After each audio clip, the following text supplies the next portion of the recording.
And hello, everyone. Welcome to the latest edition of Tales from the Triptych.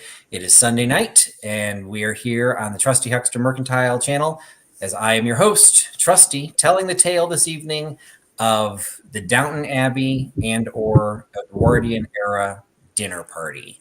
So we are going to go down some very interesting little rabbit holes that I discovered as I was researching this.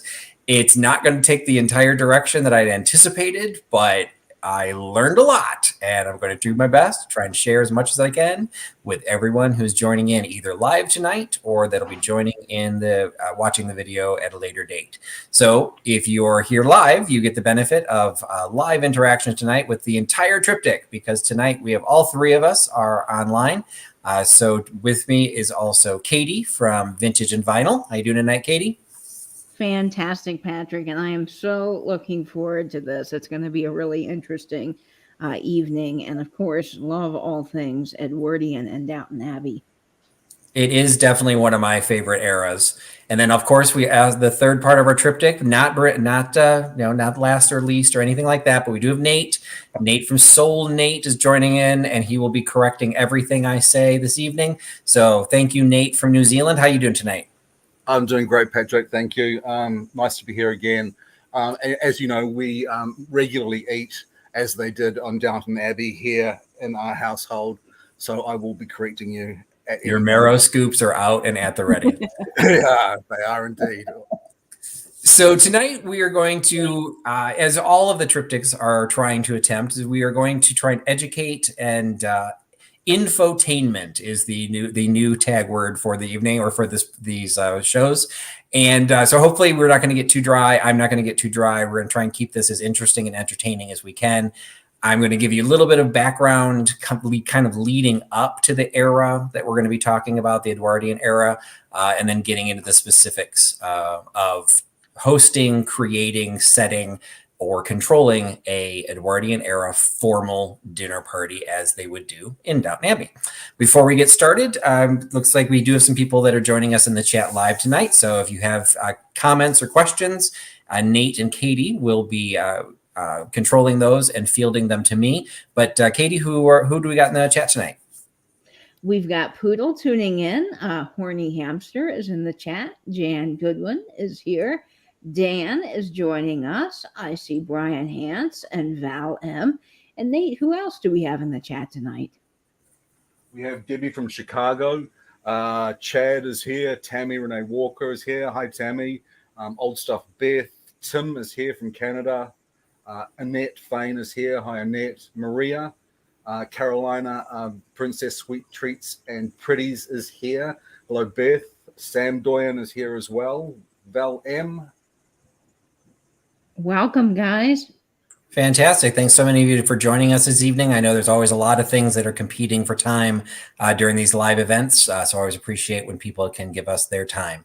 So we are going to be talking primarily about Downton Abbey, and we've got some little eye candy for the Downton Abbey fans. Now, to be perfectly honest and complete disclosure, I've only watched about an hour's worth of the entire series.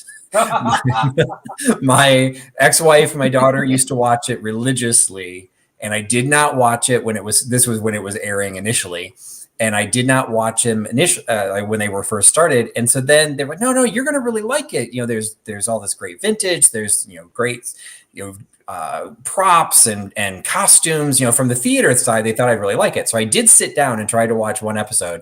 It was, as people who know the show know, it's basically a glorified soap opera. So if you ever sit down in the middle of a soap opera and don't know who the characters are, what the storyline is, or what the hell's going on, it becomes a little confusing. And so I basically never caught on and drifted away. But completely understand the cultural phenomenon that is Downton Abbey. But what I latched onto is the Edwardian era. A little bit of backdrop. It is colloquially referred to as the Edwardian era. Downton Abbey, had to do a little bit of research. Downton Abbey, evidently, if anyone watches the show, they know that the very first episode takes place during the timing of the sinking of the Titanic. So it actually takes place in 1912. Officially, Edwardian is named after King Edward the... Which king, Nate? No, I'm not going to do that. King Edward VII was the king from 1901 to 1910. So technically, the quote-unquote Edwardian era would have ended with him, but there's really no other good name that takes up to the time prior to World War I. So Edwardian just kind of covers that whole era. But give you a little bit of linear, mental math. So Edward VII was till 1910. George V was till 1936. He was the one that had the son that then ended up not taking the crown and marrying Wallis Simpson. And so his brother, George VI, took over in 1936 till 1952, at which time Queen Elizabeth took over, Queen Elizabeth II, and she just celebrated for the first time of any monarch in history a platinum jubilee. So that actually started this weekend, I think. So that kind of brings you up to date. But as we're talking about the Edwardian era in a formal dining event, it's worth talking about a little bit of the history that led up to that. And there are some terms that you may or may not be familiar with.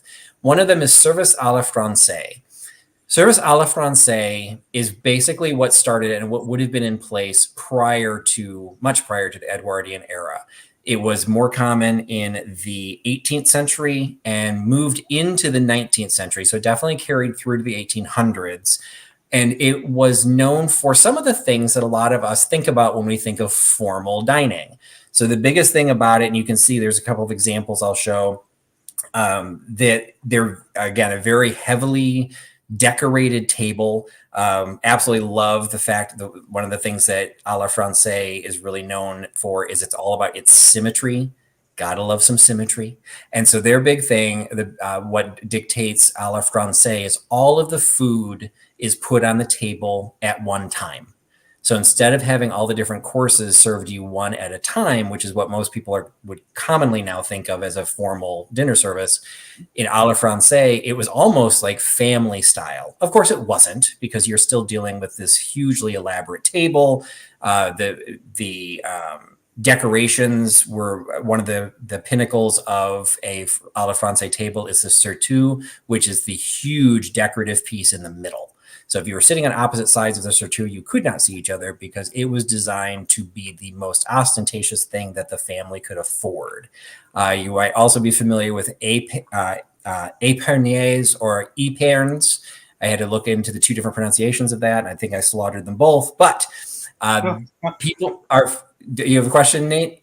No. I was just laughing at the pronunciation. Oh, yeah. Okay, little smarty. What's the New Zealand version of a French word? Well, we would call it an Aperon. An Aperon. Okay.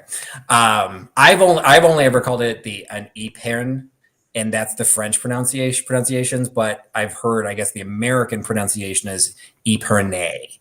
Not even nier. It's just nay. So whatever you want to call it. The Aperons are what eventually became more floral in style. But if you look at the ends of this table, you can see the raised dishes. They would actually be on the table throughout the entire meal, and they might hold sweetmeats or treats or fruits or different things. It was part of the meal. As they fell out of favor, they got turned into other purposes. And so now a lot of them are just vases and things like that. But once upon a time, they held food. Again, it's all about symmetry and it's all about ostentatious. So you're going to have all of your silver service. You're going to have your oldest porcelain service. You're going to be impressing your friends and your guests as much as possible. And it's really going to be about you're literally putting everything you own on show, because all of these foods will go on the table. And unlike what you would think of family style, you didn't really pass the trays around the table. You basically just ate from what was within your reach. So where you were seated actually was what dictated how high up in a hierarchy you were, the better food you got. So if you were farther away from the host and hostess, you might have the lower cuts of meat. You might have fewer things of high value or high impressiveness, because that's where you were seated. You were seated. I'll show some pictures that shows that a little bit more. This is a surtout, which until about 24 hours ago, I'd never even heard of the word. So it's kind of like a variation of an Aperon, but it is, again, it's designed to be the centerpiece, just colloquially a centerpiece that would take up a lot of space and would basically be there to be impressive. This is an Aperon, specifically a Rococo. One of the things that we're dealing with Francaise as we move forward, you have to realize that it goes into, particularly as you get into the Edwardian era, the whole concept of new money versus old money. So some families would have these pieces that were from the 18th century and they would continue to use them. Others weren't wealthy in the 18th century, so they would have newer stuff. So the Aperons would definitely be from the a la Francaise period, but they'd have a different purpose. Here are some bird's eye view. Again, look at the symmetry. You would have all of your formal serving pieces, whether they're silver or porcelain, all laid out in a very structured manner. And you would have all of the courses going out at the same time. So they basically just have variations. The more people you have at the party, the more dishes you need to be able to set out. And this is the best example of high versus low. If you're at the head of the table and seated here, you would have had the highest cuts of meat. If you were down here, you got what was basically, it'd still be impressive, but it would be less impressive than the people up here because you are at the lower end of the social ladder. So that was a la Francaise. Very important then if you get seated at the other end. You're important enough to make it to the party, but you didn't get the best cut of meat. And what started happening during a la Francaise as we started moving into a la Russe. A la Russe, depending on where you look, who you talk to, what you research, if it's on the internet, it must be true. A la Russe started kind of coming around between 1811 to 1830, and it's being credited to a Russian ambassador, either the Russian ambassador to France, the Russian ambassador to the Naples court, or some Russian dude that was visiting friends in Paris. There's variations of the story he started introducing the concept that what was wrong with a la Francaise was that all of that food would be set before you ever came out to the table. And so then when you came to the table, the food would be cold.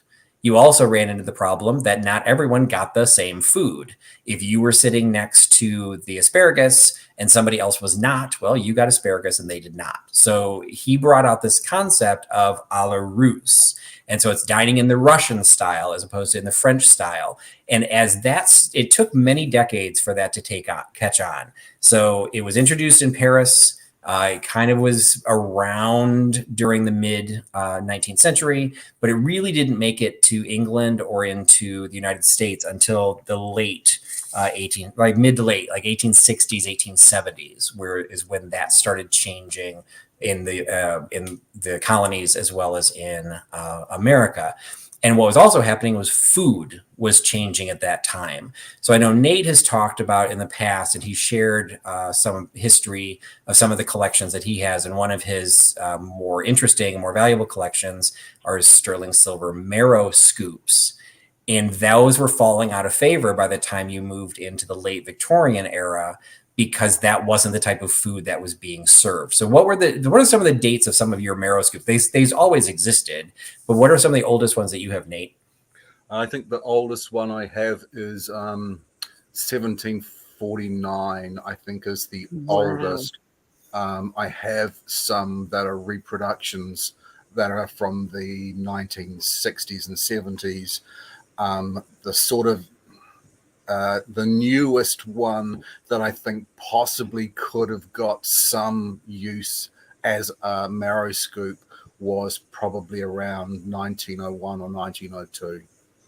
Which is entirely possible. A la Francaise did continue, and it kind of took some variations. And one of it's not really shown clearly here, but one of the aspects of a la Francaise is that some of the carving was done by the host.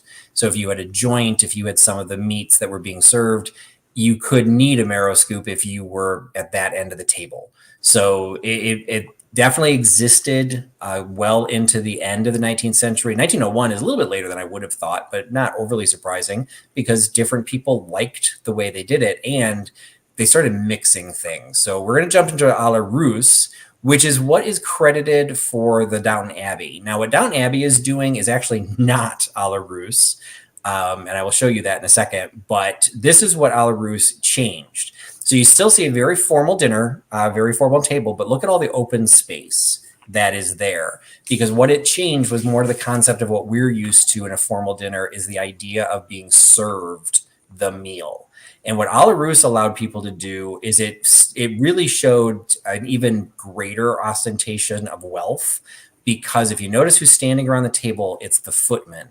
Suddenly, a la russe required a lot of servers, because what now happened, particularly at a dinner table this large, what would happen is every type of food was prepared at the sideboard or on special cutting, special side tables that were specifically for the purpose of plating people's dinners, and then they had to be served.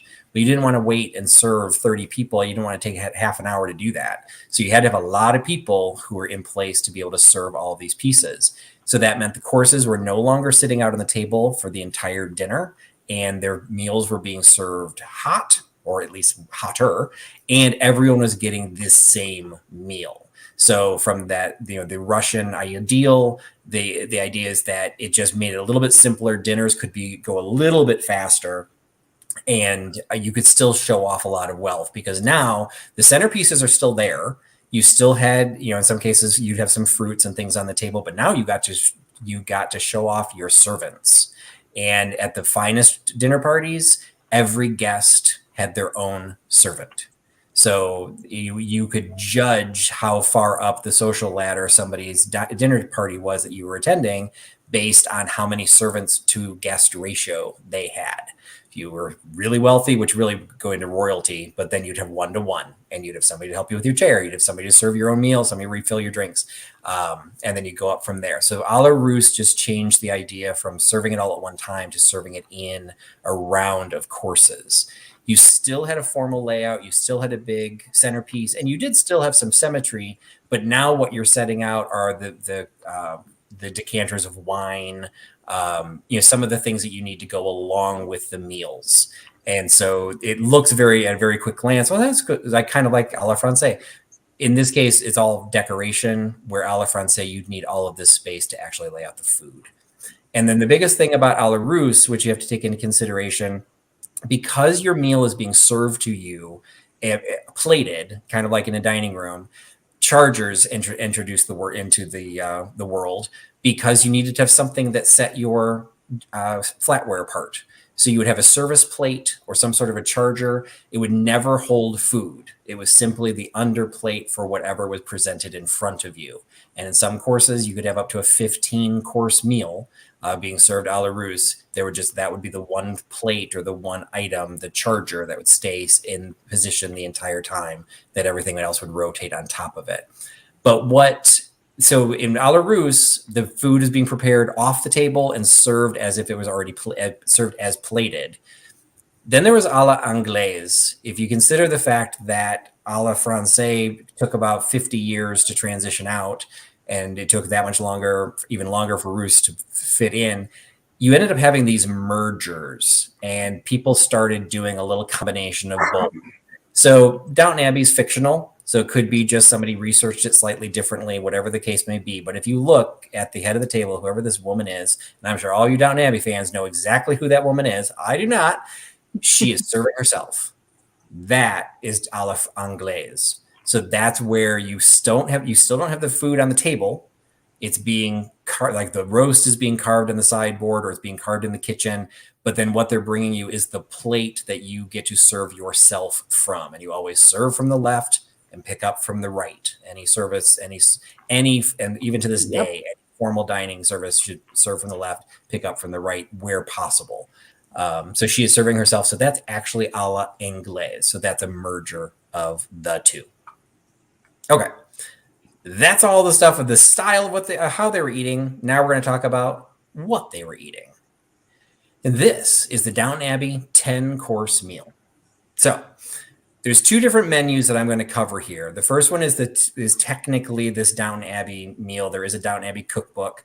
And I'm going to skip through this really quickly. I'd always heard soup to nuts was kind of the term that I thought referenced the order of a meal. That is not always the case. This is saying soup is the second course, with hors d'oeuvres being the first, as soup to nuts is just a colloquial term for all-inclusive.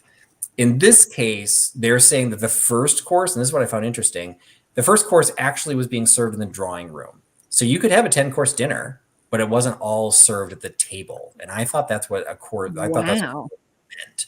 So the first course, as it says right here, is typically in the drawing room before dinner. So they're saying the first course was hors d'oeuvres. then you jump to soup, then you jump to fish, then you jump to the entree, then you jump to a course called removes. Yeah. So removes appears to be a carryover from a la Francaise, where you actually had to have a time period when all of those plates were cleared, or all those meals were cleared, and another set of food was set out. So it was called the removes. It doesn't appear that anything, it says right here, likely one of the most confusing courses. It's not a course at all, but for whatever reason, if you wanted to impress your friends, hey, we're going to a 10-course meal. Guess what? Course 5 is nothing. We just get to watch the servants take away our plates. Enjoy. So I have no concept of why that's still considered a course. There's something about the roast, whatever. I found it very odd. Of course, 6 is sorbet, 7 is roast, 8 is the salad. And if we all remember our Pretty Woman movie, there's a scene where she thinks she's going to start with the salad, and that's the fork she knows. And he informs her, no, the salad comes at the end of the meal. Here we are. Course 8 is the salad. So everyone thought that was crazy. Very thing to do. That's where it comes from. So yes, I'm very into the minutia of stupid things that stick in my head. And then we got the sweets course separate from the fruit and cheese course. And the fruit and cheese is for the digestive process. And again, not always at the table. So in some cases, that would actually be served again in the withdrawing room or whatever. All of this is fascinating. All of this is tied directly to Downton Abbey, but this was very difficult to actually research. So what I actually found was this. So this is a dinner menu created for a dinner of that era. It was done contemporarily, but it put a lot of effort into it. So I'm using this as a jumping off point. And technically, when you look through this is a 7-course meal. But the highlights of the differences, there's no hors d'oeuvres course. Well, the hors d'oeuvres were served in the drawing room. So if you wanted to add the hors d'oeuvres, we're at 8. There's no remove course. So if you wanted to throw in the twiddling your thumbs course, you could throw that in. So we'd be at a 9-course meal. It doesn't include dessert. So that would give you the 10th course. So this is basically similar in structure, but there's a couple of changes, and I'm going to go through the different courses and then talk about how you set the table and then how you'd be dealing with this as a guest. So the first course is the oyster course. So it says right on here what you need for the oyster course. So you need oyster plates, Worcestershire sauce bottle, mustard pot, salt and peppers, Tabasco sauce, horseradish, lemon tray, vinegar, cruets, and a sauterne decanter and glasses. So for all of those weird pieces of porcelain that you find, or the weird shaped glass bottles and everything, now you get to understand what they're all being used for. Oyster plates. Oyster plates tend to be fairly descriptive of what they're going like. These look like oysters. They're always going to be some level of a circular plate or somewhat circularly shaped plate. This one's a little bit more oblong, that have little indentations that are going to be roughly oval shaped or shaped like an oyster. So you would have oyster plates available to your guests. Now, what I'm going to be showing you, just like this, I'm going to end up showing you a variety. At no point did I pull out the Royal Crown Derby, porcelain collection. I'm showing you everything from one pattern. I've got everything here. So it's really what I could find pictures of. So first thing you need is the oyster plates. But then, who here was excited when you heard that you needed a bottle for your Worcestershire sauce? I took half an hour trying to find. I was excited. I want to know, what does a Worcestershire bottle look like? Well, it basically looks like a cruet. So it's a stoppered bottle that they would make their own Worcestershire, Liam Perrins, I'm sure maybe it was around, who knows. But it would have been like an oil or vinegar bottle would have a very different color in it. So you would know it's for Worcestershire, and it would be on the table only during this course. So again, with the benefit of a la russe, you had met multiple servants, multiple footmen who were able to clear off your old plates and put out the new, so they could put out the accoutrement that you need for that specific course. There would be no reason for the Worcestershire bottle to be out during the desserts course. So it would be out there for a short period of time. So even if you didn't know what you were doing, you could look at it like, ooh, I like Worcestershire on my oysters. But if you don't like Worcestershire, you can put mustard And so here's a Victorian silver mustard pot. I pulled out some silver just for Nate to give him some eye candy. And this one's actually 1862. So again, you've got old money and new money. So even though we might be talking about 1910, you would, if you had high quality pieces from the family, you would be showcasing that because you would want to prove to people you're not that dirty new money. You've been around for a while, and they didn't have eBay back then. So you had what you. Did each person get one of these, or they were just spread out on the table? This is a larger one. So this one I think would have been probably one at each end of the table. I didn't get into the specifics of that. There's also the salt and pepper. I'll go into that in a little bit, where you could have individualized ones. And there are individual mustards. This is of a size, I would say it would be a little bit more communal, just like the Worcestershire. Like, so they would just been available maybe at the four corners of the table, depending on the size and shape of the table, so that you had it within asking distance without having to pass all the way down. And we've got a question coming in. People are wondering about bathroom breaks during a dinner party of this length. That's an excellent question. I'll have to say, in the research that I was doing specifically on setting the table, that did not come up. But I'd anticipated including an etiquette section in here, which was fascinating. And there was a reference to that that wasn't specific to the era, but they said, obviously it'd be necessary, but you would need to be excused. You would not get up and walk away. You would need to get permission from the hostess to step away from the table. So you wouldn't be as crass as to say why. You would just ask for permission to be excused. So yes, it wasn't that they were scheduled, but that you were allowed to do that, because particularly in Olive Francais, meals could last for 6 hours. So wow. And that's why your food was never hot. This happens to be my own salt and pepper shaker. This particular pair is a little bit later, but it's from Picard. Picard would have done salt and pepper shakers in the Edwardian era. You would have had something that matched your service. These are both shakers. You probably would have a salt cellar, possibly. And I have a salt cellar collection as well, but I wanted to highlight the Picard. This was actually a gift to me from Tim at Over the Years. So I was just showing that. That was for my Instagram channel. And Patrick, interestingly, there was a question from Beth about ketchup in the chat. And I know a little bit about Georgian ketchup. Did you come across any particular utensils or vessels for ketchup? Nothing for ketchup. There are a couple other sauces that I'll be referencing later, but I never came across something that was specific for ketchup. So if you want to share what you've got, Nate, I might have something that might be maybe using the same type of container, but I actually don't know what a ketchup would have looked like at the time. Well, I collected, and I still collect sterling decanter labels, and some of those decanter labels are port and sherry and gin, various spirits and wines. But there are Georgian examples of sterling decanter labels that are labeled ketchup or catsup. And in Georgian times, ketchup was very different than we know it today.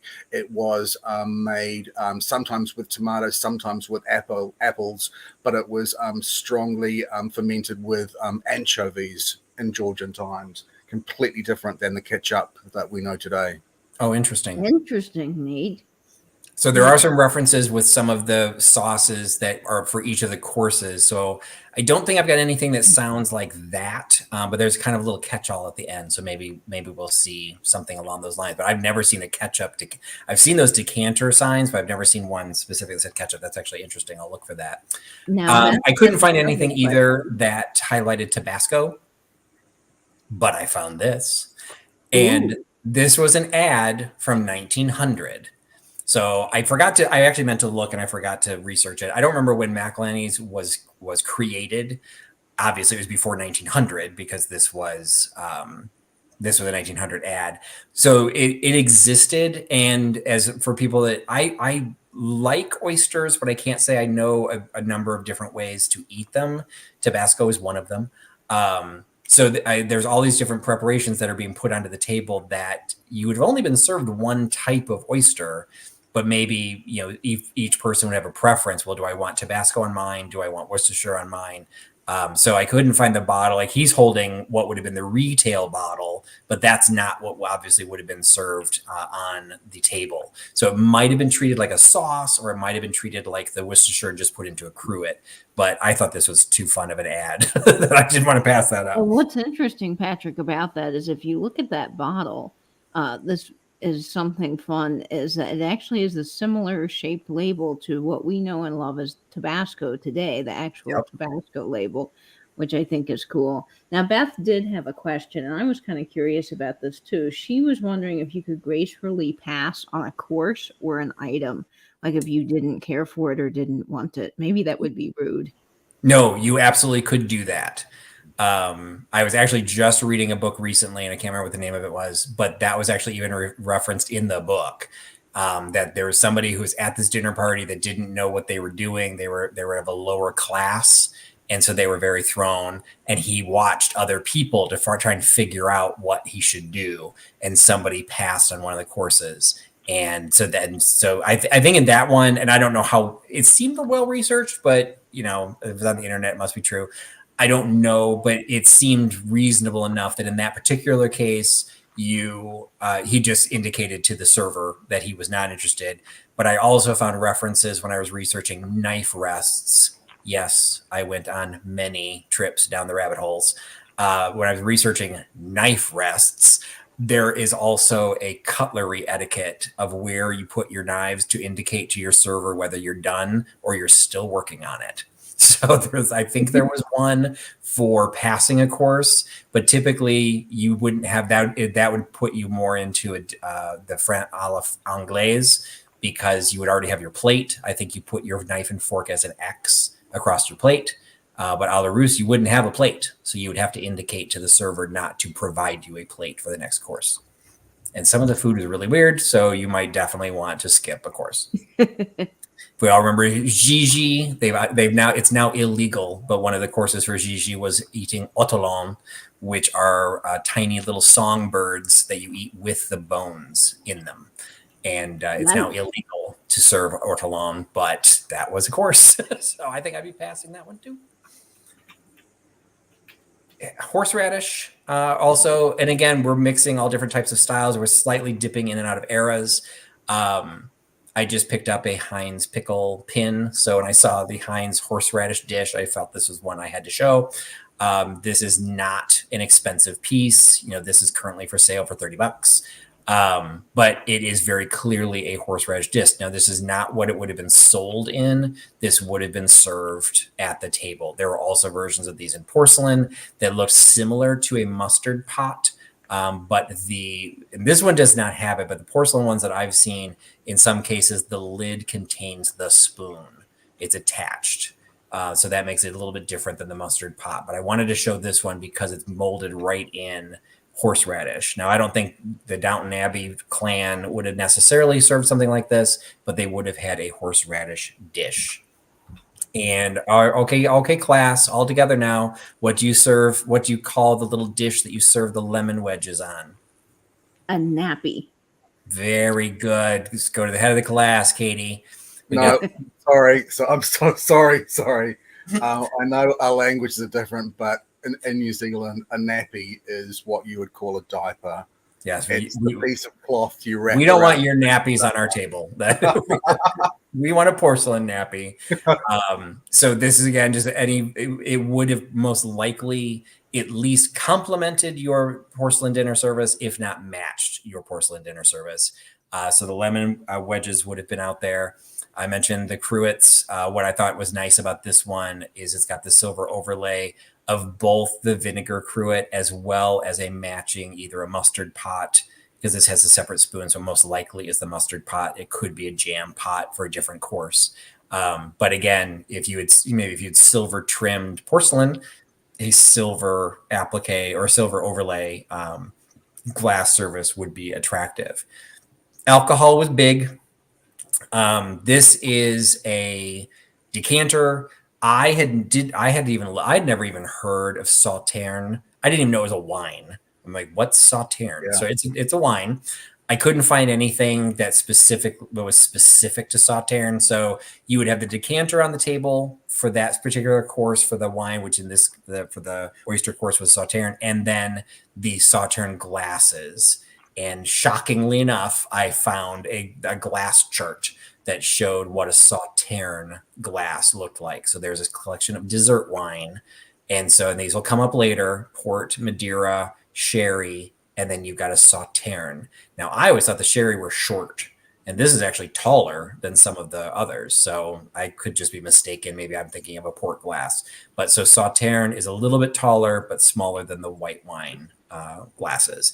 So that is the final stage of the oyster course. But right after that, you move into the second course, which is the soup. On the topic of the decanters, in your research, Patrick, did you ever come across something called a neff? I do not believe so. NEFF? NEFF. Originally NEF. It was popular on Georgian tables, and certainly would have survived through to the Edwardian period. It was in the shape of, it was in sterling almost always, and silver gilt, and in the shape of a large galleon, a large sailing ship. And it was often on wheels. Early examples had small cups, little shot glasses, and various pieces of cutlery. You could take the lid off, and then later they morphed into a type of receptacle for a crystal decanter, and it could be wheeled from one end of the table to another. They were often made in Germany, sometimes in England. Very, very grand, and on the tables of the richest and finest tables across Europe. I have seen the ones that are on the wheels, which I thought were fascinating. Didn't come across it as I was looking in this specific era. And that was one of the problems that I had trying to pull this together, particularly when you consider a la Francaise was basically for about 150 years. A la Russe was about 100 years. Anglaise basically overlapped the whole thing. When you start researching history, it's all over the place. And so I'm not going to say that that didn't exist, particularly in some of those older families that would have had some of those older pieces. Those would have absolutely shown up. But I didn't come across them. So the second course, we're getting some pretty traditional, the soup tureen, individual soup plates, which I thought was interesting. So I'm going to showcase that. Discussion about the cracker jar, and then again, some more alcohol to go with the second course. So this I thought was fun. If you had a Worcester covered tureen from 1820, it's currently worth $90,000. You would still be using it in the 1910s. This would not be something you put out in the tag sale. So if you had it, you again would be underscoring the history of your family and the wealth of your family to have pieces like a tureen like that. This is a up close of a soup plate, and I'll show some That's of the Amari pattern, isn't it? Yes. And so as you're looking at this, hopefully you can kind of see they never really did a great job from the side, but it's very shallow. And so you can kind of see it the best right here. It's not what we would consider a typical bowl. It's still a bowl. I mean, it's not a plate, but it's very wide and it's very, very shallow. So those were considered soup plates. It would not be inappropriate to have a soup bowl, but if you had older serving pieces, most likely the dining service would have the plates. So I don't know if that necessarily spoke class, but because it was in the menu that way, I thought it was interesting to find an example that was specifically, this happens to be a 19th century coal port pattern. But it's the soup plate as opposed to a traditional soup bowl. When you get into the wafer trays and the cracker jars, I was familiar with like the biscuit jars, which these are variations of, and I would have to say I wasn't familiar with the two end examples. If I had seen either of those out of context, it would have thrown me, but I would have, if push came to shove, I would have guessed that those were covered vegetable dishes. They're not very big, and they're very deep. And what they actually are, in this case, these are all RS Prussia porcelain cracker jars. So again, you've got your soup, you want your crackers, but you need them to be out in something that's attractive. There were trays that would be available where the crackers would be on display. If you want them covered, this would be the type of device that you would put them in. So these are just some beautiful examples, that in America, at best, we'd call these cookie jars. But in these elaborate patterns, these were designed to be on the dinner table, which I didn't realize was a thing. I thought these, cookie jars, biscuit jars would just be in the kitchen or whatever, that they would not have been part of a service set. And here they are. That is fascinating. Now, where would have those crackers come into one of the courses? So this is all part of the second course. This is the soup course. So you would have had crackers to go with your soup. Wonderful. And Patrick, I'm sorry, we had talked about this earlier, and I said I was going to get you a couple of pictures, a couple of photos sent to you, and I forgot clean about it. Those soup plates, so soup dishes, that were in the fashion of having those changed from this low, shallow dish to being a bowl that was sort of taller and had a smaller base on it. The original soup spoons looked very much like our dessert spoons or a serving spoon. And when the fashion changed to being a more upright and tall bowl, these soup spoons were basically useless for purpose. And then from that point, we started getting the soup spoons that we know today. And all of these original soup spoons were out there in households, and the Victorians, who would never waste anything, and there was always a chance to do something else, would send them to their local jewelers and have them finely engraved and repoussed, and they had a crinkle edge put around them, and they would then it was basically a new type of spoon. It was the berry spoon was invented and was used then in the final dessert courses of the meal. You had covered that with me one point, and I'm really glad you mentioned that, because it also underscores why I ended up going into, instead of doing a Victorian dinner party, moved it into the Edwardian era, because some of that stuff had all been worked out. So, all this transition period where, like you said, the bowls were changing shape, so flatware was being changed. This bowl, you could use the larger soup spoons too if you had to. A lot of those changes had already been finished or established by the time Downton Abbey took place, or at least in the Edwardian era. So just like the marrow spoons really weren't that common anymore. Things just kept changing. And so we're kind of at the tail end, because also recall in 1914 is when the United States issued the first income tax. So the Gilded Age pretty much starts dying out. Most people think it died out because of the war. It actually started dying out in 1914, because suddenly all the robber barons and old money, new money, they all had the same problem. They suddenly had to pay income tax, and they never had to do that. So these signs of luxury ended up kind of falling out of favor along with it. So yes, thank you for sharing that.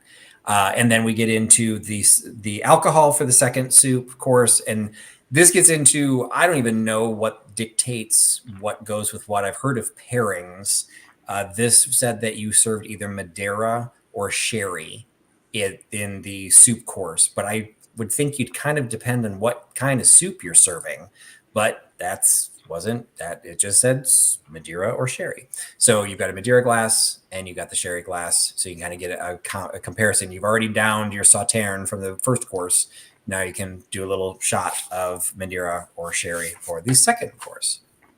And we're moving into the third course, which is the fish course. So this is getting into some pieces that people may not be as familiar with, because again, things continue to change from the formal dinner party. We just really some of these pieces started falling out of favor as being very superfluous and not necessarily being used all the time. But it's the idea of having, this is a Limoges set of fish course porcelain. So you have a very large serving dish, which has a picture of a fish. And that was a big thing in the Victorian era that carried into the Edwardian. You don't know what the dish was for. Well, look what's painted on it. And whatever's painted on it's what you're supposed to eat.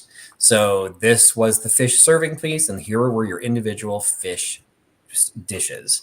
And then this also has the sauce boat that would have come with it. So you had the fish dish with the serving tray and the sauce boat. Now, something about sauce boats. That must be in a later one. I think when I talk about gravy. But this is one of those forks that you may have from your grandparents' wedding silver service. It's a very wide, flat, kind of a knife, but you can see on the back there's a little bit of a rise to it. So you could slide this underneath a piece of fish, and it wouldn't slide off the back of the knife.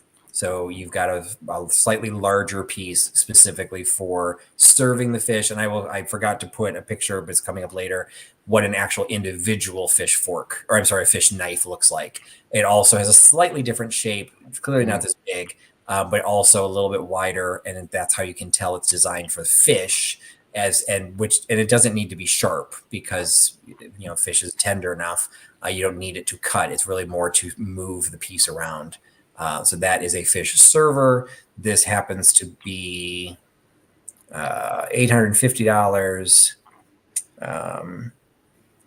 This one doesn't give a lot of additional detail to it. I just grabbed it because of the picture. I thought it was nice. Beautiful. That is gorgeous.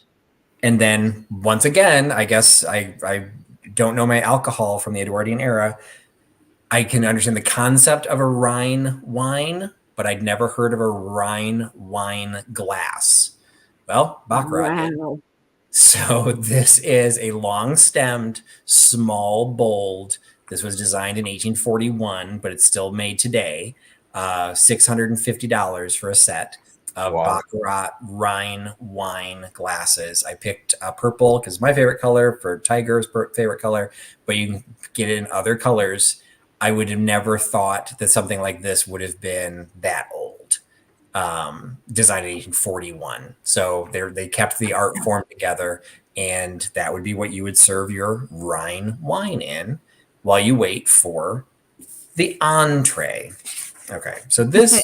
While we're just getting to the entree after all of these other... So, yes. And the entree really set me for a loop as I was trying to figure this one out, because I'll jump ahead a little bit. If you jump to the seventh course, you also have you have the fifth course, you have the roast, and the seventh course, you have the game. And depending on where you look for the definition of entree, sometimes they refer to poultry, or they do have different references. So I had to find, well, how do you define entree? So I actually found this. And so the entree was the course between the fish and the roast being the most substantial part of the meal. So the entree would be lighter than the roast, but heavier than the fish. So you just came out of the fish course, and now you're moving to something slightly heavier. And so this is giving examples of chicken, lobster, ragu, or pate. So this is basically the time that your traditional serving platters would be used. So these don't have pictures of anything in particular. They don't have an elk on them because that would be a game. There would be different dishes for different purposes. Your traditional serving pieces would then have been popular just for this course because you could serve whatever you wanted. Now, there are dishes that have lobsters on them. So if you're serving lobster, but to me, I thought a lobster's I guess it's not a fish. So I guess it is different from the fish course. There's a lot of different definitions, and I can tell you there are going to be people that will watch this video and think I'm insane. I can find multiple references for everything I'm talking about, but I can also find references that discredit some of what I've said. So it's a moving target trying to do this because everyone had a slightly different interpretation. But it is the entree course, and the entree course included claret, and so this was a claret jug. So we've got something right that in the fourth course, they served claret. So this happened to be in 1864, which you would only know because of the hallmarked silver, but an 1864 claret jug. But again, this has been less than 50 years old. If you have something fancy from your grandparents' wedding china, think of it like this. If you had this and it was 50 years old, you'd still be using it because it's pretty dang impressive. So that we've got some questions coming in here, Patrick. Yeah, I was wondering, is this meal a daily occurrence or a special thing? And then a lot of people were also commenting on the portion size of some of these courses, because I mean, this is a lot of food. It absolutely is. So one of the references, and I don't think I may not have made it into my final presentation. The roast is the big portion of the meal, and the roast is the fifth course. And in some cases, the roast was considered the piece de resistance, which I had no idea was specifically a term designed for a dinner service. The piece de resistance is the piece that you needed to have resisted eating too much up until the time it shows up. So that's what the piece de resistance is. So all of these others, you would have smaller portions, particularly depending on the size of the dinner party. That might be, how many pieces of fish can you get out of a trout? So in some cases you would have small pieces, but some of those oyster plates held 5 oysters. So it would be a long, drawn out process, because you figure you get alcohol at the end of each one. Well, unless you're doing shots, it's going to take you a little while to drink your claret. And so then they're going to clear your service, particularly with a la russe. They're going to take everything away that you no longer need. And then they have to bring out and prepare the next course. So you remember when I showed the Downton Abbey menu, the 5th course, which is the one coming up right after this, was the removes course. So that would just be a time where you would basically digest and, chat amongst your neighbors. As a point of being an everyday event, this number of courses would not have been an everyday event. You would still a multi-course meal. I think what became traditional was a 4-course meal, but that was nothing more than, I think, appetizer, soup, the meal, and then a dessert. So it was relatively straightforward. But like Downton Abbey, they would dress for dinner every day. There was no TV tray. There was no sitting in the kitchen with the servants. They would dress for dinner, but it would not be this drawn out. And the number for most homes, you wouldn't have that many footmen or that many servants. So for something like this, you would have rent servants to come in just for that night. And so you wouldn't have this all the time. Patrick, Beth's asking, back from the list, the fish course. She noticed that ramekins were mentioned as part of the tableware. Do you know if they were used for the sauces or for the bones? I'm going to say they were used for the sauces, and I realized that when I was going through my notes, I forgot to get a picture of a ramekin, because what I know as a ramekin is a small circular dish. What I will show you later is a bone dish, and there was no reference any place here of a bone dish. So I think Beth's comment is, I never thought of it that way. I'm wondering if that's what they are calling the bone dish. So it's a little crescent-shaped dish that you would have to be able to put your bones on. I don't know if they're the same. I've assumed it was for the sauce, that you would be able to put your individual sauce so it didn't run across your plate. But that I would not know. And I've never seen ramekins just in formal dinner services. I've just never seen, we've all seen them. You go to a Goodwill, you'll see all of these pieces, Limoges and, all the different types of brands. I don't typically see ramekins, so I'm not 100% sure how they would have differed back in the day. So I do apologize that I don't have more on that, but I do believe it was for the sauce. And then the last, was a claret wine glass. So again, a taller glass, specific shape, specifically for the claret that came out of the claret jug. So we've gotten through 4 courses. We have now reached the piece de resistance, the 5th course, the roast course.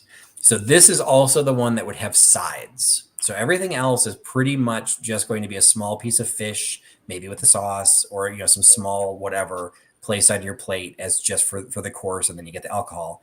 In this case, you do get the platter, the gravy, 2 vegetable dishes plus your individual plates, and then all the alcohol.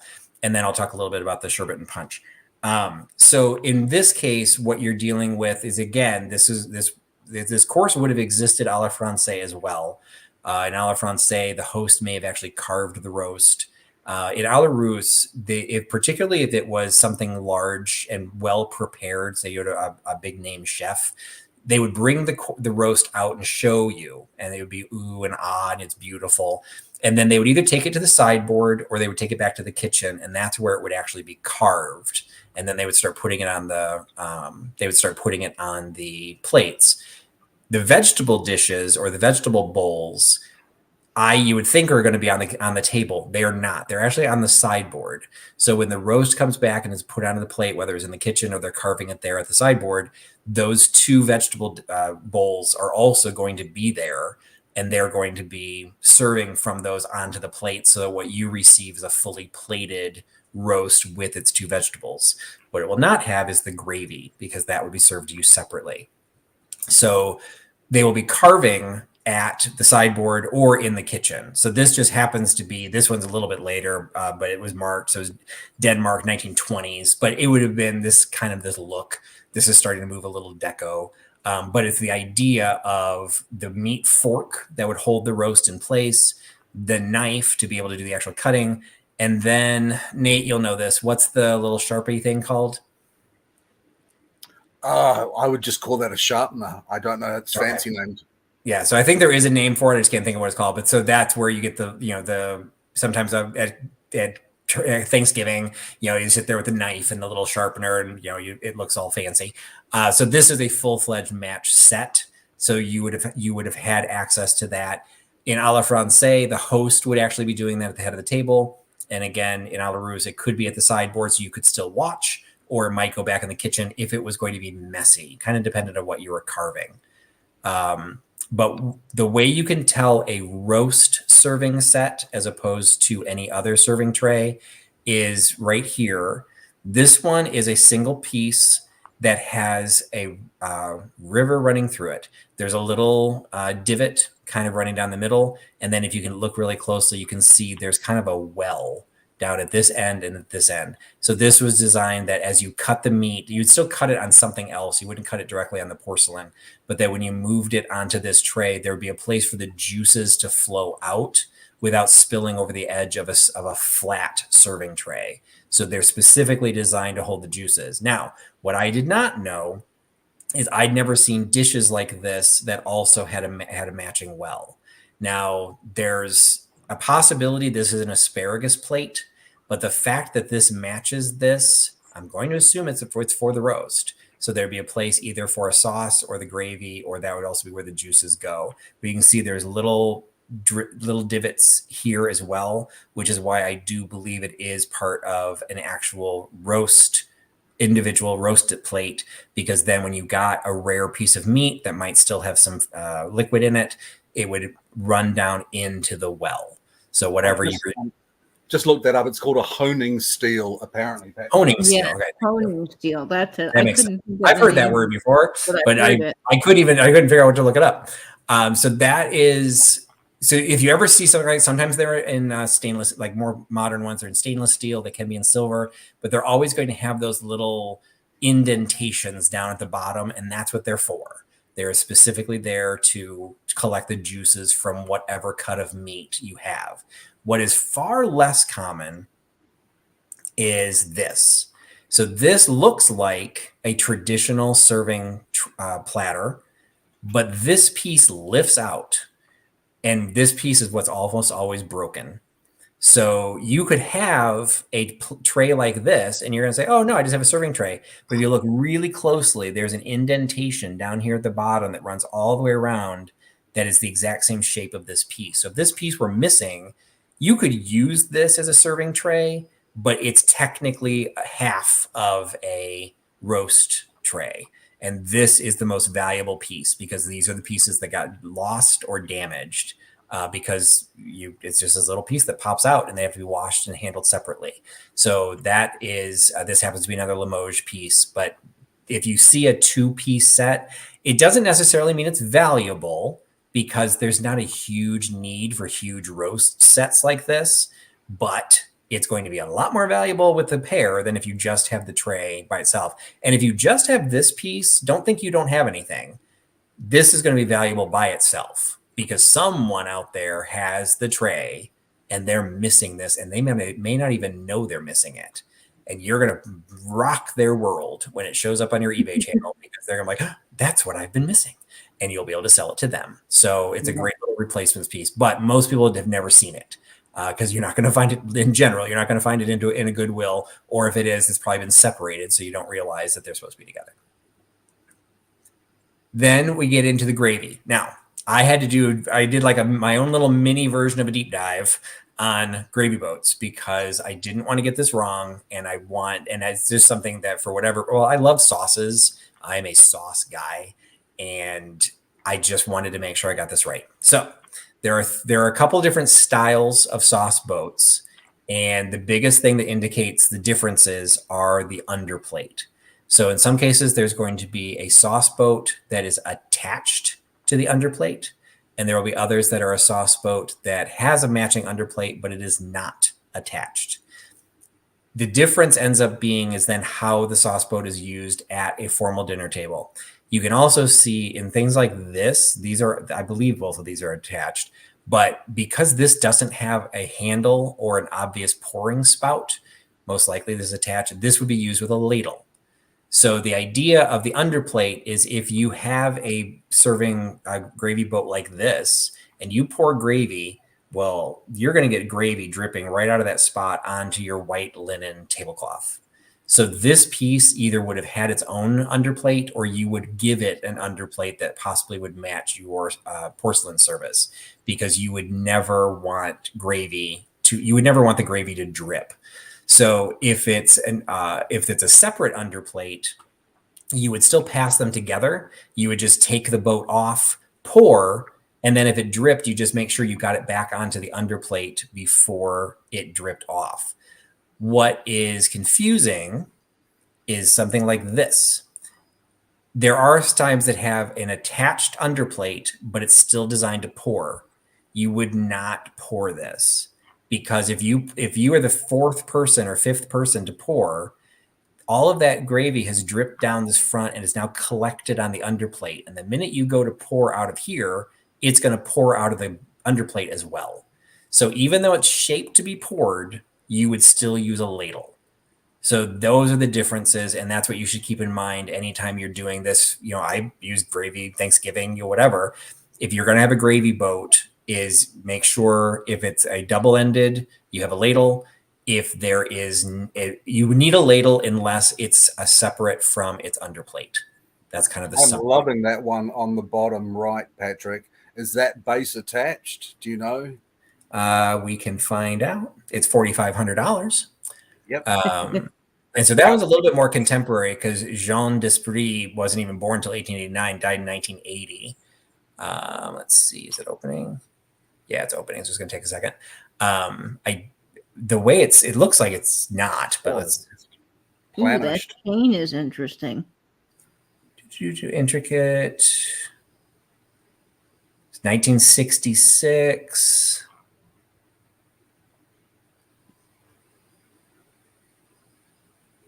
Well, it doesn't seem to be has it on it, so maybe it's attached. Oh, I don't see it in the description really quickly, but I think that's very beautiful. interesting piece. And that's to me, that's also what's fun about gravy boats in general, because they could match your porcelain service, but in some cases you can get into like, okay, this is the fish sauce. So you suddenly could have a separate gravy boat or sauce boat just for the fish because there's a little fish painted on the side of it. You could be maybe a little bit whimsical. Some of these are modern, like I'm assuming this Minton novelty is Minton, but it's novelty. I don't assume that's not that old, but you get some of these armorial pieces. I mean, I don't care if that's not my family crest. That's freaking awesome. So, you could have some really cool pieces. Like that's just gorgeous. And if it's complementary to your service, why not? Or if you've got an eclectic service, you can have whatever you want. But it's things like this when, traditionally it may not have an underplate. They are sold without underplates. You can go into China Patterns and manufacturing companies, Hall China, all these that did them. They would sell them without the underplate, but in a formal, because they were doing them after this formal dinner party idea. Because again, in some cases, these people were putting linens on their table, which would cost more than some of the clothing that they were wearing. So everything was designed to protect the table. So you definitely want to be a great collection, Patrick, to start. Absolutely. So I think Nate's taking notes. So I do remember an episode of the English Antiques Roadshow when a woman came along with what she thought was a gravy boat. It looked like a gravy boat. It was quite wide. She said the family had been using it as a gravy boat for years, and it turned out to be a bordeloo, which was a type of toddy. Yeah, so those who don't know, Bordaloo is basically a chamber pot. Yeah, it's tucked away in a little cabinet. So it's and they're usually a little smaller. They're a little bit narrower because they're going in the side of a cabinet. But apparently they were named after a particular very, very attractive preacher whose sermons were so long that women had to be able to relieve themselves and not leave the room. And his name was Bordaloo. Oh, that's fascinating, Nate. And the biggest way to tell the difference, usually those are quite a bit larger. Most people would use them as a soup tureen. If you're considering it as a gravy boat, it would not have anything that resembles a spout. It would have a handle on it, but that was to get it in and out of the cabinet. But the opposite side would be curved, and if anything, it would be curved in so it didn't splash. So that person was an idiot, but it's worth noting. So there are many differences that are out there. Then we get same thing. I couldn't really figure out from researching from the Downton Abbey side what is more common, the covered vegetable bowl or the open vegetable bowl. Again, these are going to be served primarily going to be put on the sideboards. Anything that would stay in the kitchen wouldn't need to look this nice.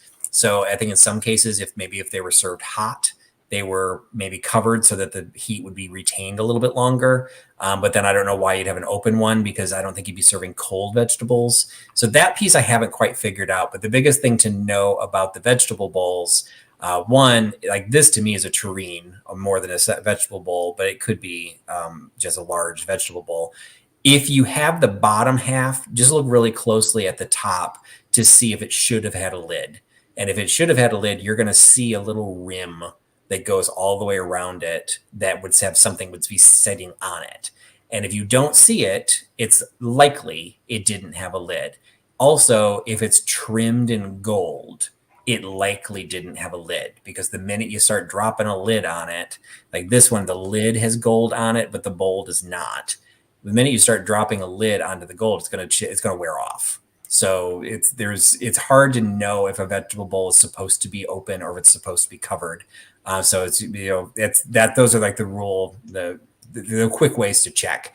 This is very flared. There would be no way for a lid to sit on that one. So that one is definitely an open vegetable bowl. I have a Christmas Bode lidded vegetable bowl, Patrick. What's that again? I'm sorry, Katie.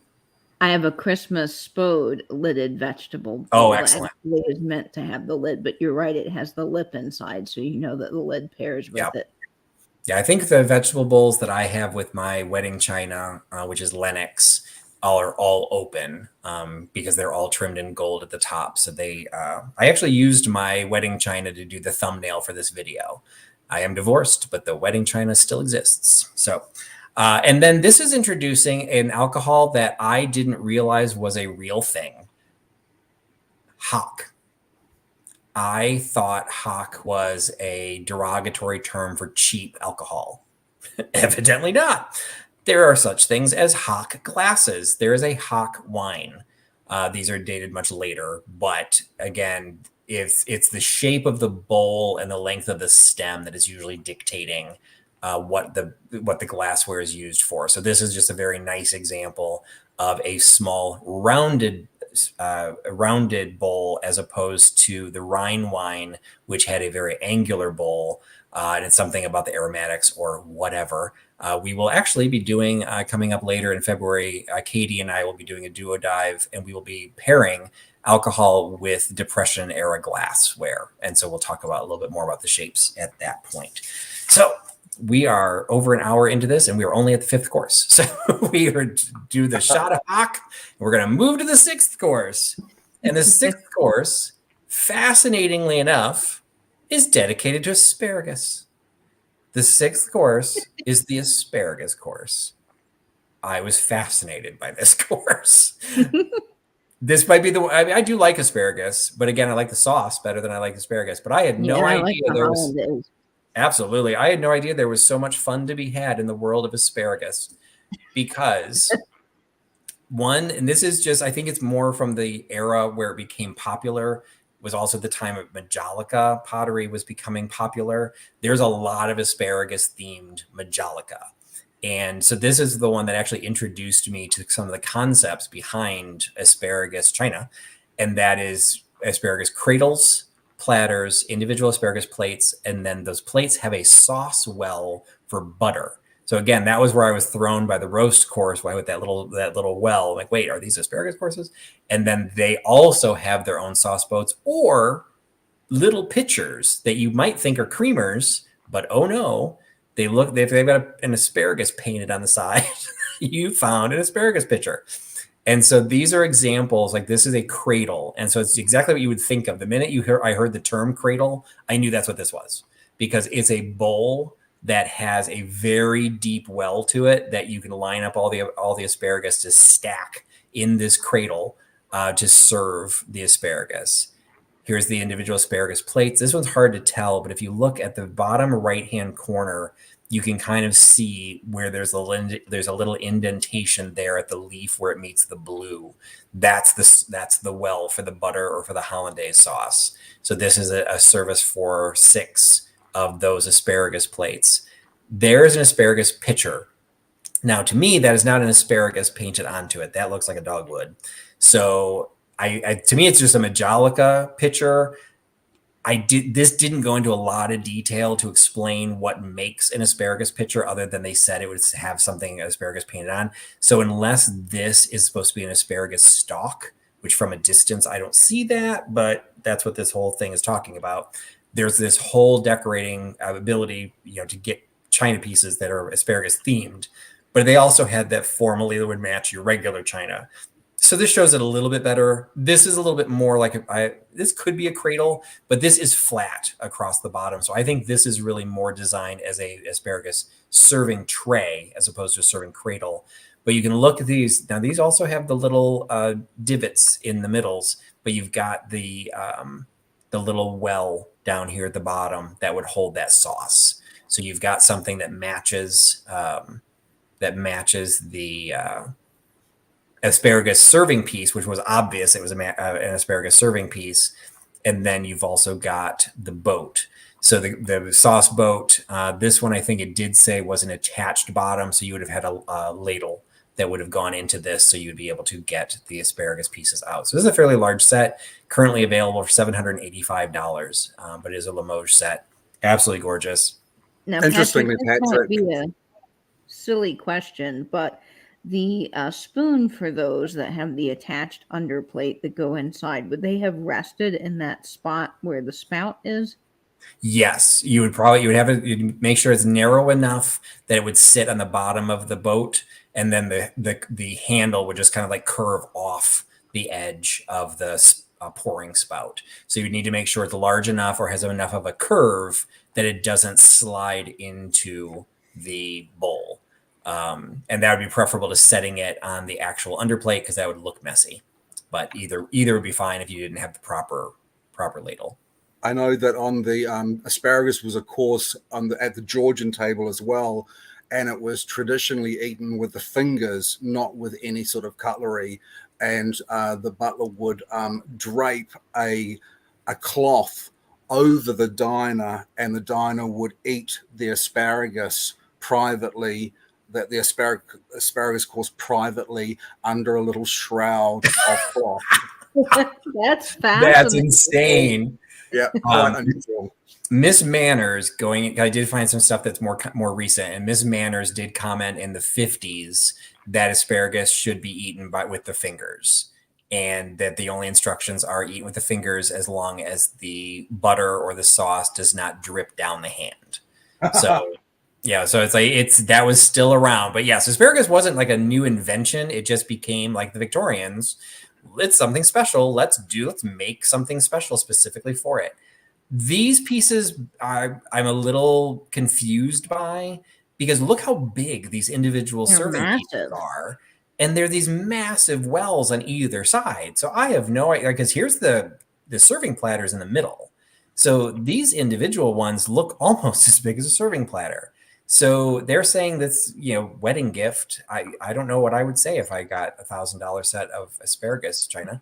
Um, I I have no idea if this was somehow cobbled together and these are actually also individual. I'm sorry, these are actual serving trays as well. They just collected 8 of them. I don't know.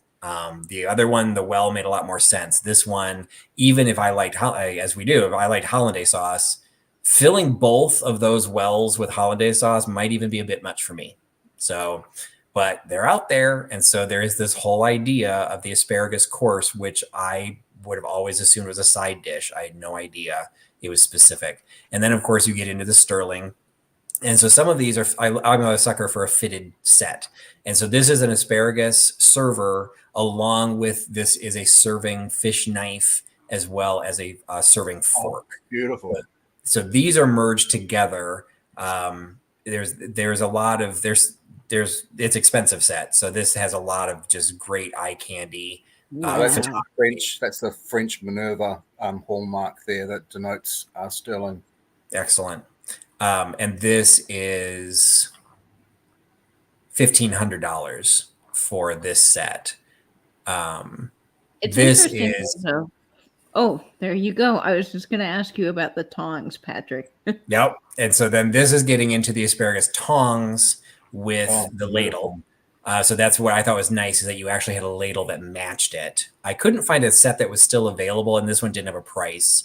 So this was 11 ounces of sterling silver, also in a fitted That's case. Beautiful. And then what I really liked about this one, and unfortunately going to the website, since it's sold, it's no longer, there are no additional pictures, but check out the shape of that ladle. Like it's just cool. It's just got a very small end to it. It's just very refined. I just think it's a very, very cool piece. And the difference between this as from a fish server is the back that it is attached to the handle. That's what is a little bit raised, where a fish server, the edge that runs parallel to the handle is what's raised. So they're similar, but they're different. So that is the 6th asparagus course. And now we need more meat. So we're moving to the game course. Now, again, from this fantasy menu that was created, this is actually the last course, but a couple interesting things happen in this one.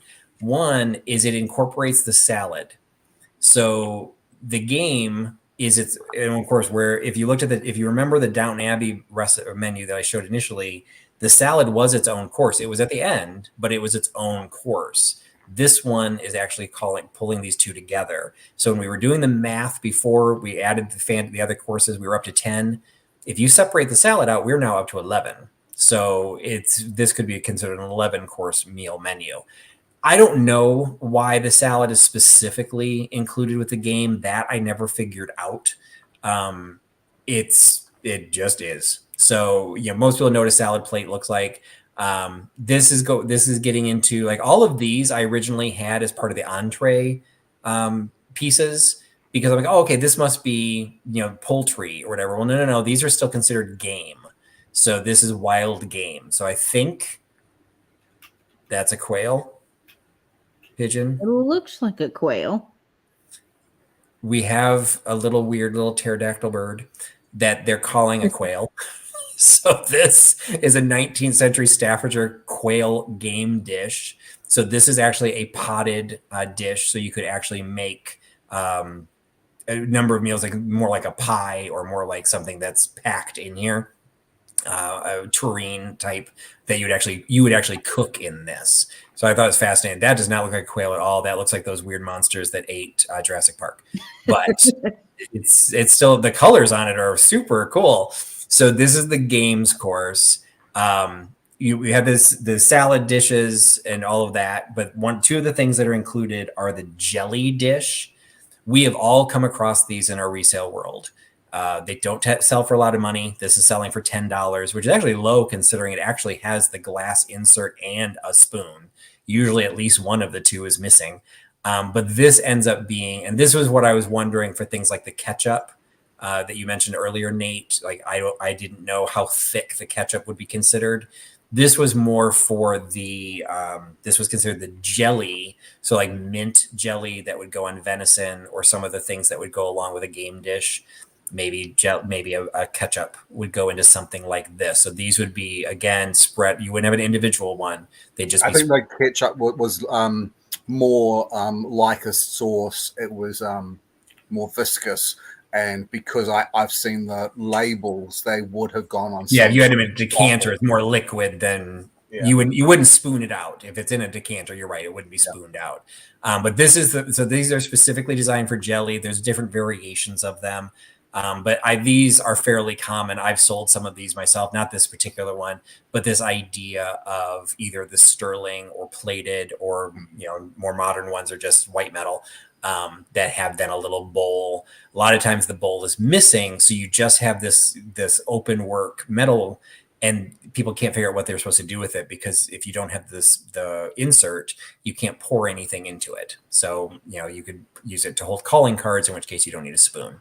So that's the jelly dish. And then the other one, which again, based on that conversation, would not have been a ketchup either, but these pop up a lot. These are the mayonnaise bowls. So this one happens to be Nippon painted one. So been a little, maybe a decade or two before at the Downton Abbey dinner parties. But the idea of an underplate with the mayonnaise bowl and then a separate ladle that matched. So this, as a 3-piece set, is always more desirable. The bowls come up by themselves all the time. The plates come up by themselves all the time. So if you're ever in a Goodwill and you see both of them, do somebody a favor. Even if you don't want it, put them together. Match the back. They belong together. And if you can find the ladle, buy the ladle, because the ladle always breaks. So it's one of those cases that this one actually has a pretty high price tag on it, but it is a very fine example of them. As you move into the deco area, Scott from Old Curiosity Shop showcases them quite a bit. The glass types of these types, that some of them have pedestals on them, but they're always designed to have some sort of a sauce or a mayonnaise or something that would not be the same type of mayonnaise we have here. It's really more as a dressing. So the mayonnaise, because the salad came out with this course, it really was more the dressing for the salad as opposed to a sauce to put on the game. And then Sandy Robertson has a question, and I think this is kind of interesting. She's wondering, what time was dinner normally served? That's a very good question. For the elaborate meals, the biggest meal tended to actually be the mid-afternoon meal. But then that got supplanted by high tea. So if you're still serving high tea, this would have been after high tea, which is at 4. So this would have been more like a 6 p.m. And a la russe was a little bit shorter, but you're still looking at probably a 3-hour dinner. So it was definitely going to be a late night meal. When it was à la Francaise and there was no such thing as a high tea, you could start at maybe like a 1 or a 2, but those were 6-hour meals. So you basically were eating from 2 o'clock until 8. So it was, you had nothing better to do because you were just showing off your wealth on your dinner party. So you didn't have to go to work. So that was a slightly different time. And à la russe was supposed to make it more efficient. So you still had, 3-hour dinner party, but it still was half as long as it would have been had you been doing it à la Francaise. Most of us know what salads look like. They would have been slightly different back then. But what's important to note about Victorian or any older salad serving pieces, the vinegars, the oils, anything that would have been used for the dressings of the salad would have been acidic. And so it's unlikely, although it would have existed, but it's unlikely it would have been an entirely sterling silver pair. So this has the gold wash over them because that would have protected the silver from pitting with the salad dressing. Now, if you have a proper serving staff, they'd clean it and it wouldn't be a big issue. But in a lot of cases, they did try, just like salt spoons are rarely pure sterling silver. They have a vermeil wash on them, and it's to basically help keep them protected. So it doesn't pit the silver. And if you've ever seen pitted silver, something's eaten into it. Yeah. And the acid from a salad dressing, even from back then, would be enough to do that if it sat in the salad dressing for a long period. Just interesting. The word salad derives from the Persian word for salt. Oh, interesting. I Yeah. didn't know that. Okay, so for the fantasy menu, it ended at the game course, but of course there's going to be some level of dessert. And so since this all is tying to Downton Abbey, what I did go in is there is a Downton Abbey cookbook. And so what I thought was interesting about this picture and possibly why it's a little bit different than the fantasy menu is the coffee could be served again in the withdrawing room. So, and and the men may go to may go to their own library and get the port and the cigars. That all changed, and it was even in the same time frame, different households might do it slightly differently. But here they're showing serving the coffee. She's no longer at the dinner table. She is in the morning room. She's in the withdrawing room. She's someplace other than the dining room. So maybe that's why it's not considered part of the formal courses. But I thought this was kind of fun because they did a great job for the photography in some of these pieces. So they have the sauce boat. They have what most likely is a sterling silver tray showing the raspberry meringues. And then you get the recipe of making the meringue. These are all at Downton Abbey recipes. You can find them online. Gingerbread like this is kind of looks like you're on a sideboard, but this doesn't look like you're in the sideboard of the dining room. This box is way too rustic, so we are probably in the sideboard of the servants' quarters. But you've got the casters here with the cruets, so we might be in the servants' quarters, or again, who knows where we're at. But some great pictures of a beautiful porcelain underplate for the, what are we eating here? Cheese boucher, plus the whatever wine this is. This is a very thinly colored wine. I don't know what that would be. Chocolate and vanilla striped blancmange. So that's those we're getting into like dessert bowls. I mean, these would be a traditional bowl. But you can see this bowl is slightly larger and it has the handles off to the side. But just check out the intricacy of that serving spoon. Just the detail work that's put into that. And then you've got the little jelly container on the side with a smaller spoon. That's, I guess, the topping for the blancmange. It looks like marmalade, Patrick. Let's see. It should be in the recipe. There you go. Marmalade for a serving, optional. That's exactly what it was. And then the Charlotte Russe. That was, if you go back up to there, I think they mentioned powdered cocoa sugar. So that spoon with the slots in it would have been to delicately shake powdered sugar over the dish. Oh, fun. And then the Charlotte Russe. So you got the lady fingers. I guess this is just tied in a bow. And what I couldn't figure out even from the recipes is once you untie it, do the lady fingers fall apart or are they somehow adhered to the filling? But I think once you start cutting it, this would be a very messy device. But it was, it's, and it looks like it's really hard to make. Lots of stuff there.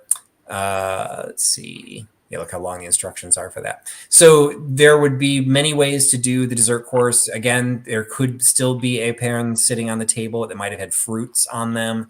If you go back to the Downton Abbey recipe, the fruits and cheeses might get moved to the withdrawing rooms. A lot of ways to finish off the course, but you've already been eating for 3 hours. You've had 4 different courses that involved alcohol. You may not be able to walk, much less do anything else. So, but that is how you would finish off your Downton Abbey dinner party, was with some level of a sweets course.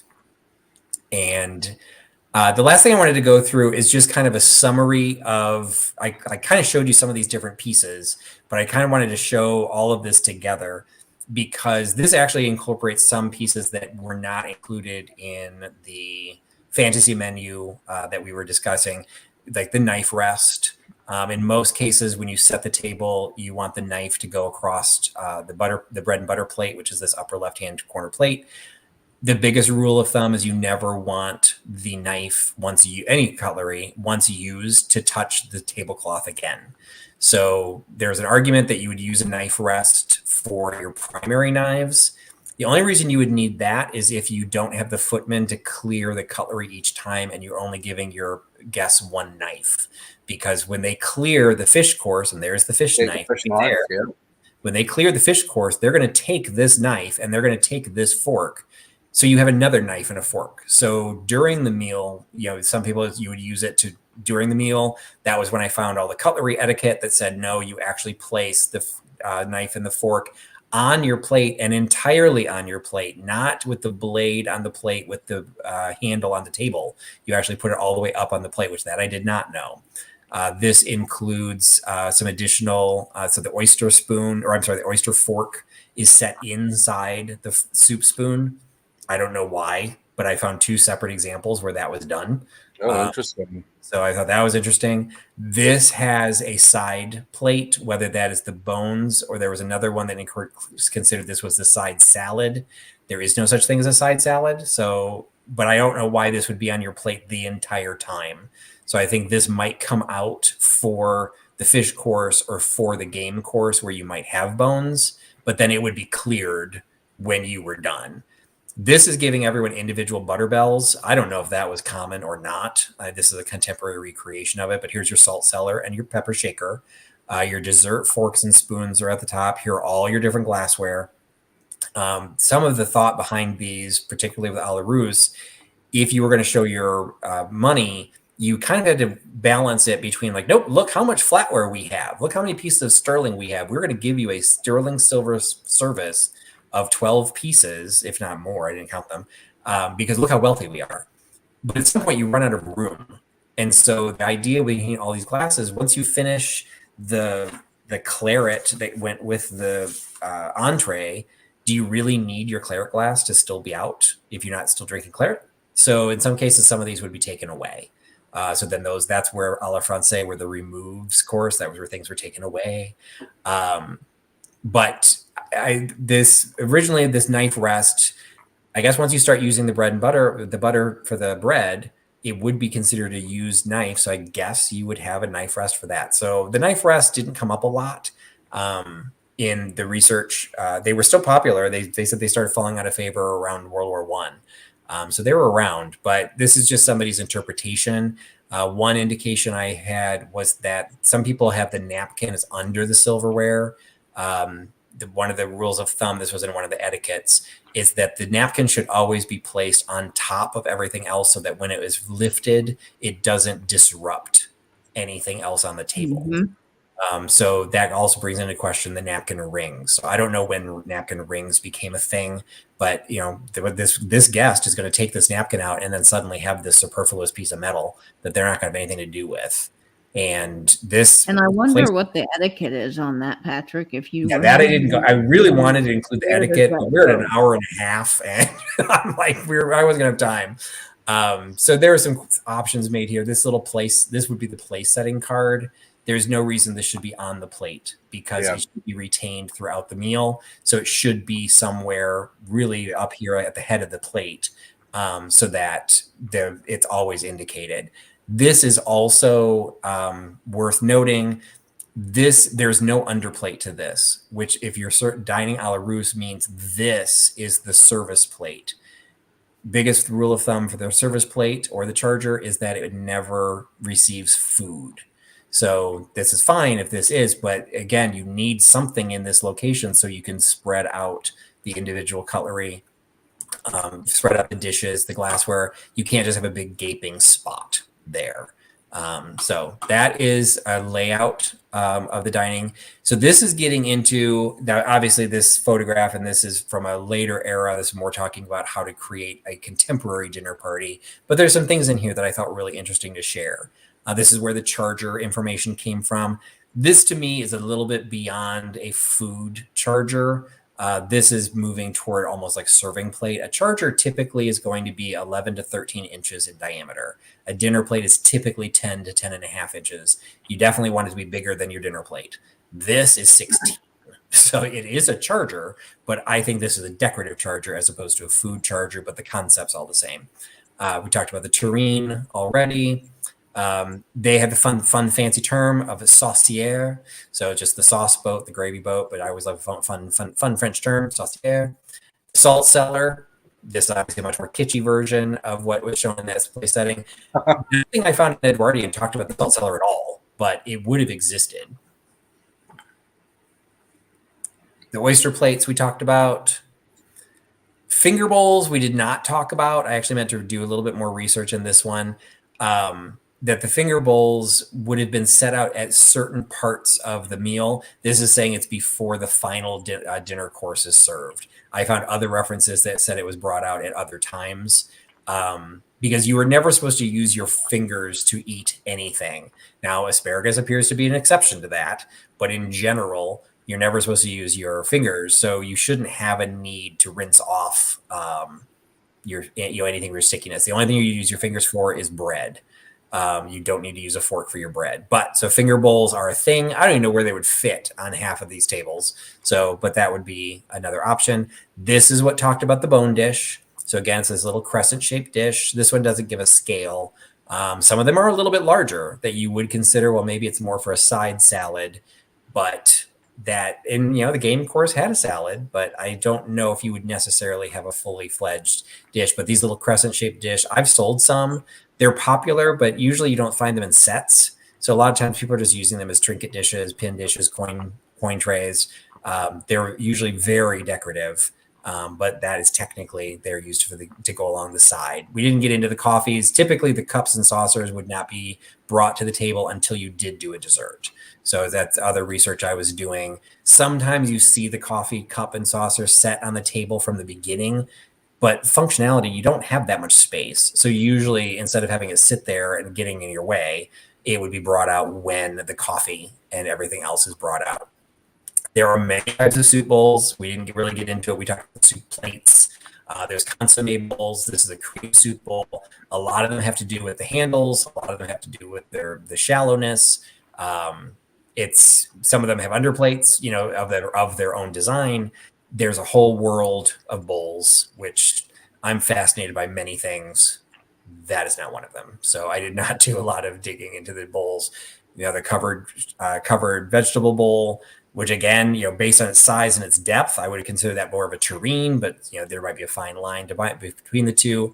Creamers, again, would not be brought out until the coffee service is brought out. Same thing typically with the sugar bowls.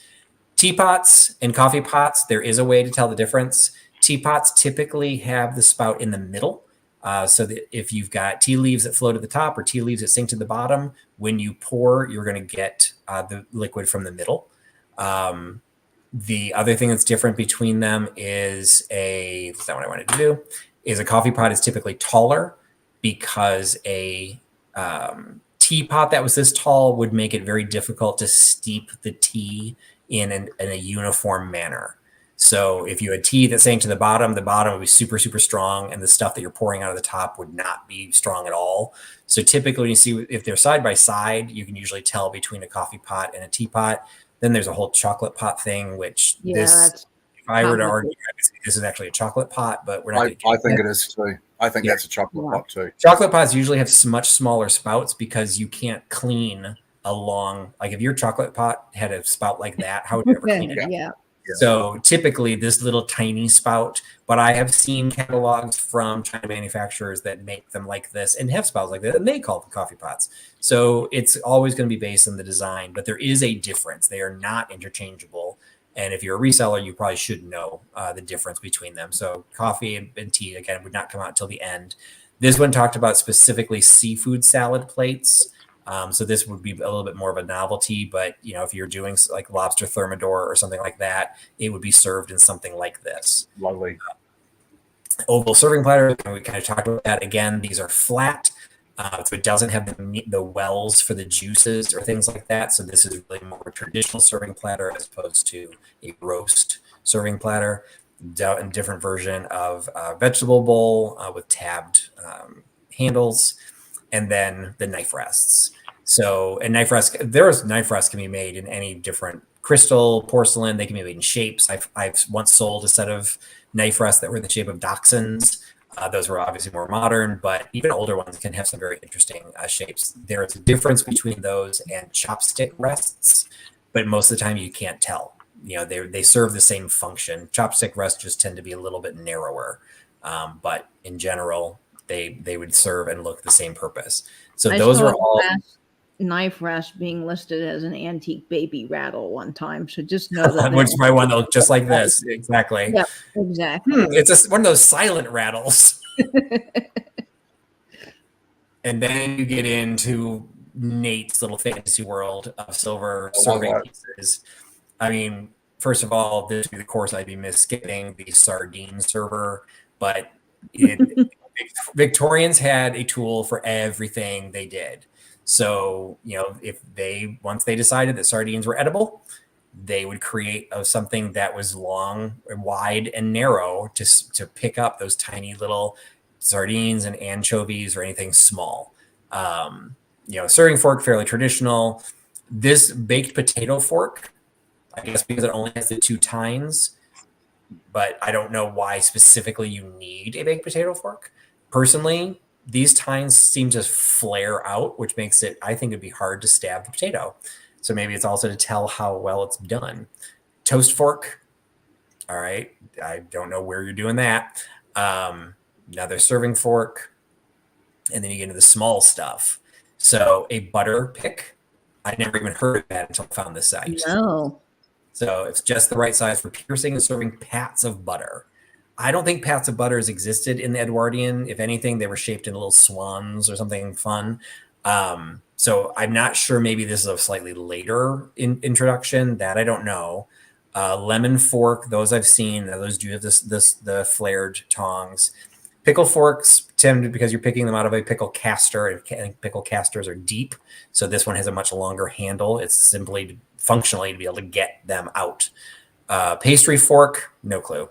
More delicate than its dinner fork. I guess it's just your dessert fork. It just looks prettier. So that's for dessert. And then you've got the weird sardine serving piece. So you've got a weird sardine eating fork, so great. But you also call it for pate and for lemon servers. The different ladles, beverage ladle, toddy ladle, gravy ladle, and a sauce ladle. Now, I would consider the gravy ladle and the sauce ladles interchangeable unless you have them side by side. Then you can dedicate one or the other. But I don't think anyone would shun you if you used a gravy ladle for your sauces or a sauce ladle for your gravy. I think to a certain extent it's proportional. The sauces, you would usually use less of it. So this bowl is slightly smaller, considering, like you can even see in the picture, this is quite a bit more, but I'd put just as much hollandaise on an asparagus as I do gravy on a turkey. So size matters. More serving pieces. So you get into the tomato servers. You've got the cool open work in the tomato. I think they're saying this one's specifically Art Deco, so it's a little bit later, but the confectioner's spoon. So I think that's using the powdered sugar, that Nate was talking about. 2 tomato servers. Slotted serving spoon. My parents had a slotted serving spoon in their china or in their silver service. It did not look like that. And then the tea strainer. And so that's all we had with there. So that is our crash course. No, actually, I didn't even mean to pun intended. I'll take it. Pun intended. Our crash course into Downton Abbey dinner service. So I really did enjoy researching all this because I knew enough to be dangerous. I knew enough to plan the triptych. And then I really had to figure out how to sift through a lot of what I kind of had learned versus stuff that stuff I just didn't know, right? Stuff I guessed, like the usage of some of the pieces. So it's a fun way to pull it together. The number one thing, and I could tell from doing the research, again, history is very difficult. Hindsight's not always 20/20. Every time somebody defines a Victorian dinner party or an Edwardian dinner party or any sort of dinner party era, there's always going to be some sort of crossover from the different eras and styles from before. Because, even if you were at the late Victorian era, your dinner party might be different if you're new money compared to someone who might have been from generations, the New York families that had brought all their stuff over, the Dutch, back in the 1600s, they had these older pieces that just wasn't available to the new money. So they would entertain in a slightly different way. And it really, the number one goal for any sort of dinner party is you're doing it to show off. And that is the number one thing. If you want to show off to your friends, that's the way you're going to do it. So you're going to, even in contemporary, if you're going to have friends over for a party, well, yes, you could have a party and you could just pop a bunch of popcorn, open some bags of potato chips and throw the football game on. No one's going to remember it as a party. They're just going to remember it as having fun. If you're going to bring people over and want to entertain them, it may not go to this level, but you're going to try and figure out what food you're going to serve, how are you going to quote unquote impress your guests.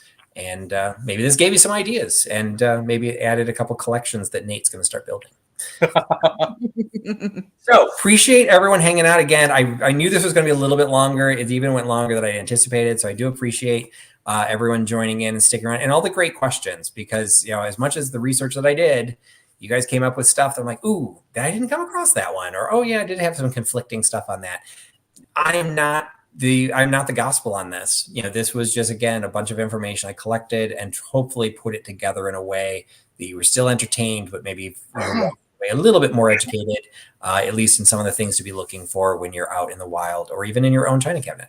So thanks, everybody. Before we finish up, I know, Katie, you've got some things coming up on your channel. So why don't you go ahead and share, let people know what's coming up for you. Fantastic. So I am really looking forward to this Wednesday, because there's 2 events happening on my channel. At 7 p.m. Eastern, I will be having a special premiere, and our next cooking adventure will be premiered then with Soul Nate and myself.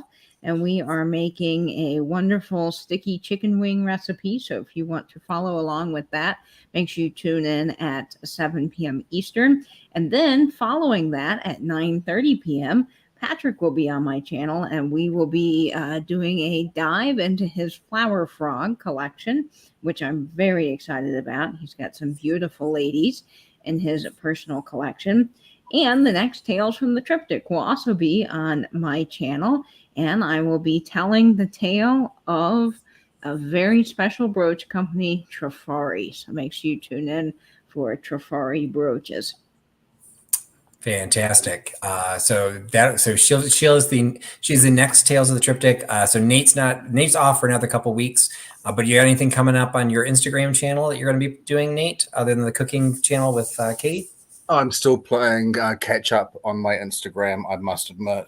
I'm ramping up my work at my real job for an exhibition that I'm curating, which opens in March. So time is running out for that. So I've got a great focus on my real life stuff. But yes, I have a backlog of Instagram posts to make. Awesome. So everyone subscribe to both his Instagram and then all of our Triptych, or all of our YouTube channels, because we do rotate the Triptych, and Katie and I rotate the duo dive. So sign up for notifications, so you won't miss out on anything we've got planned. Speaking for myself, I originally had planned on doing a premiere tonight, and I'm glad I postponed it till tomorrow, because I wasn't sure how long this was going to go. So I'm doing a premiere video tomorrow at 7:30 p.m. Eastern on this channel. It will showcase my newest obsession, my newest collection that I've completely forced Katie, or gotten Katie running, and we're about to force Nate to join as well. I'm running that as a premiere tomorrow night at 7:30. It's very short. I think the entire video is only like 12 or 13 minutes long. So it's a very short premiere, but I was afraid to schedule it tonight in case this ran long, which it did. So schedule it for tomorrow, 7:30. I will be on Katie's channel with my flower frog collection. I did post some videos over Instagram over the weekend. While I should have been researching this, I was instead playing around with videos. So if you're on Instagram, go ahead and find those. Let me know what you think of those. And I will be having my temporary late night slot on Thursday. This Thursday, though, will not be a sale. Last week we had so much fun. Like basically the first hour and 15 minutes was just a chat. And then I'm like, oh wait, I'm supposed to sell something. We're just going to turn it into a chat, and we're just going to hang out, and Katie and I will be there. And that will be on my channel at 11 p.m. Eastern. I will be doing that for another several weeks. So the late night slot, it'll just be a chat. Come by, hang out, and who knows what we're going to cover. We ended up covering some really weird stuff. I actually got a YouTube claim, or not really a claim, but I got limited monetization for something we were discussing. And I think it was those 1920s children's books that were talking about killing everybody. Yeah, those were odd. I got it waived. I asked for a review, and I found out today that they reviewed it, and I'm fine. So you just never know what's going to end up happening when one of our chats. So thanks everyone for coming tonight. I do really appreciate your support. I know there's a lot of stuff that can use your time. We appreciate you sticking through to the end. Appreciate you giving your time. I appreciate you putting your trust in Trusty Huckster. Thanks again to Nate and to Katie, and everybody have a great night. We'll talk to you again soon. Bye. Bye, friends.